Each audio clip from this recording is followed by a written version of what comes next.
Let Misamis Occidental stand as a shining example of what can be achieved when we work for the greater good together. Pasado las 12 sa udto kaganiha, opisyal nang ideklara ni President Ferdinand Bongbong Marcos Jr. na insurgency-free ang tibuok Misamis Occidental. Gihimo ang deklarasyon sa Tangub City Global College Sports Complex sa Tangub City. Nakabut ang kadaugan human ang kapin 5 kadekadang pakigbisog sa New People's Army. We are gathered here today to celebrate a historic occasion, one that also took time in the making.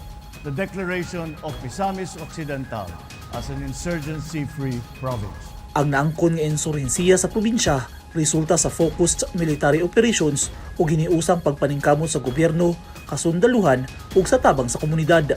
Pagtinabangay sa mga ahensya sa gobyerno aron mapatuman ang klase-klaseng peace and development programs. Pagbubuog mga development projects ilawom sa ending local communist armed conflict on LCAC. Pero una na ang kunang kadaugan, dagang hagit ang ilang gisagubang aron hingpit nga mapuhag ang mga grupo sa CPP-NDF, partikular ang Guerrilla Front Choji ug Sendong ubos sa Western Mindanao Regional Party Committee. Naiba po itong declaration natin ng insurgency free dahil zero talaga po ang NPA dito. Naubos natin to the last month yung lahat ng insurgents dito sa Misamis Occidental. Ang kanidamgo sa Misamis Occidental nga mahimong gawas nun sa insurhensiya nahimo ng realidad karon.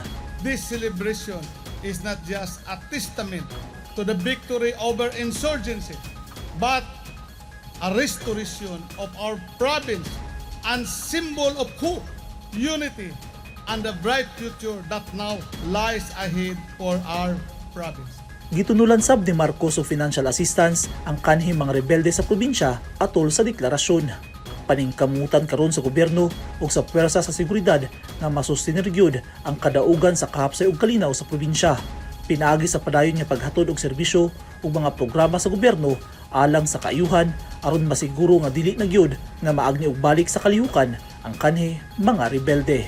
Gikan dinhi sa Misamis Occidental, Eugene Hinutan, Newsline Philippines. Stay safe.